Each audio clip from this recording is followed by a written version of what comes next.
Welcome back to Coffee Talk. Yes. Grab your coffee. Join us for our talk today.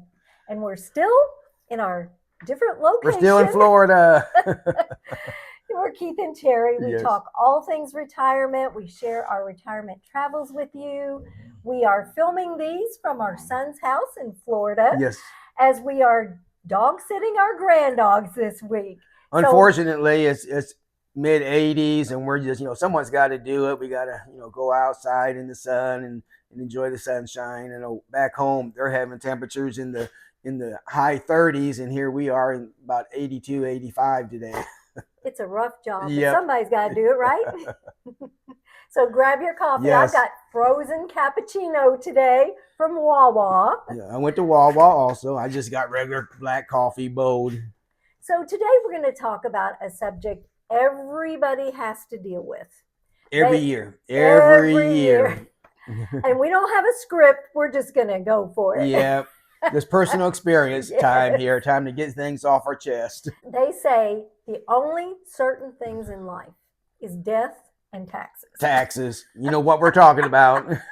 And so today we're going to talk about those dreaded taxes. Yeah. And we just want to give people a heads up. Yeah. Because this is the first year that my mother had to file single, because she had been married for almost 70 years. Wow. And so this year I went with her as she got her taxes done. And she ended up having to pay over $1,000. Mm-hmm. It was like $1,200, $1,300. And she was thrown. Yeah, she was so upset. Because never has she had to pay like that before. So we thought, okay, she can't be the only one in this boat, and maybe we can save somebody else down the road. But one of the things that went against her this year is, of course, she had to file single, which puts you in a different tax bracket than if you file married jointly. And she had never filed single before. And another thing that went against her is she has been living off of their IRA. She draws down every month money from their IRA, and that and her Social Security is what she lives on. Well, her financial advisor was not taking out federal tax on her IRA income. And so she had that liability, where last year my dad was still on there, and they had that standard deduction. Married filing jointly. Yeah, for my dad, but she didn't have that this year. And so it made a huge difference in her tax bill. She had to go by the single standard deduction, which is way more than half than what a married and filing jointly deduction is. Yeah, so then they were taking out some state money because she had to pay a little on her state last year.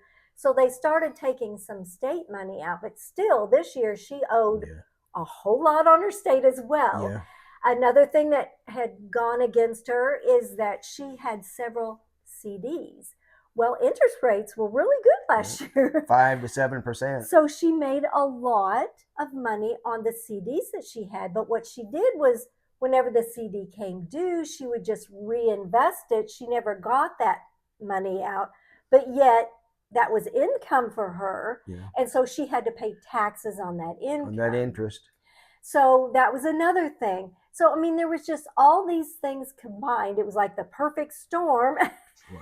And she ended up having to pay so much in taxes. So what we want people to be aware of, if you know someone who's lost their spouse, you might want to warn them that they may have to change some of their tax situations and get more taken out, or in her case, get some taken out, so that they can save in taxes.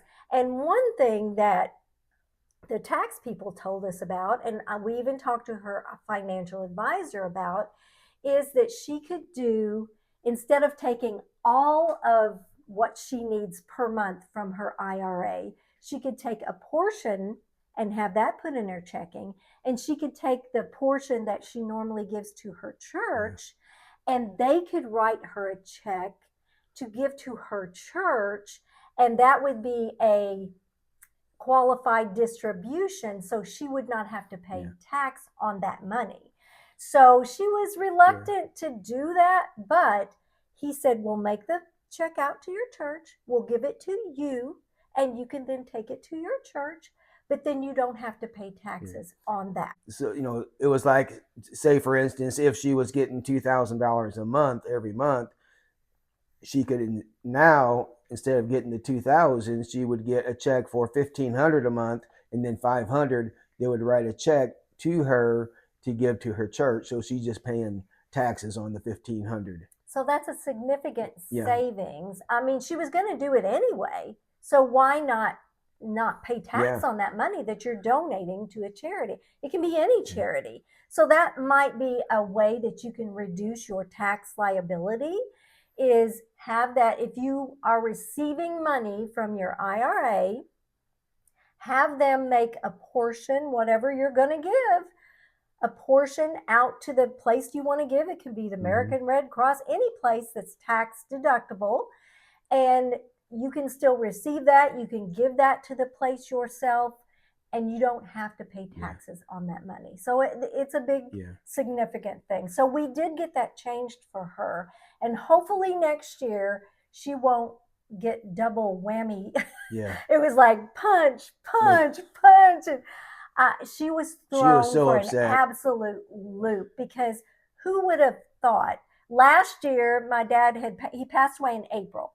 So he was still living part of the year, and she had that deduction and could still file jointly. But then this year, because he was deceased all last year, she had to file single, and it just really threw everything off, and she was not prepared for that. We weren't either. I just never dreamed that when I would go with her that this would be the outcome. But we wanted to talk about that, because everybody has to pay taxes, and it's something you don't think about when you lose your spouse, how you lose so many of those benefits that you were getting that you didn't even realize. So that's why we say it's so important to have a good financial advisor, that when things come up, go to them, ask them questions. That's why they're there for. That's why they, a lot of them take a certain percentage, and take advantage of that. And hopefully you have a good financial advisor that will give you good advice. And hers was so helpful. Any question we have, he's right on it. And so that's very helpful as well. But we wanted to give people a heads up. This is the time of year. Taxes. April 15th is tax day. So if you've lost your spouse, just know that whenever you have that whole year that your spouse is not there, it's going to be a whole different tax ball game for you. And it was for my mother, and it threw us all for a loop, because we were not expecting that. So we just wanted to do a video on it so that we could help you be better prepared in that event. Yes. And do your own research, and make any adjustments necessary. But nobody wants to have to pay at the end of the year their taxes, especially like Terri's mom had to pay over about $1,200-1,300, and man, that's a big hit in anybody's pocketbook, let alone seniors. Right. So if there's something that you would like for us to talk about in a coffee talk, let us know in the comments, and we'll see you next time on Retired and Loving.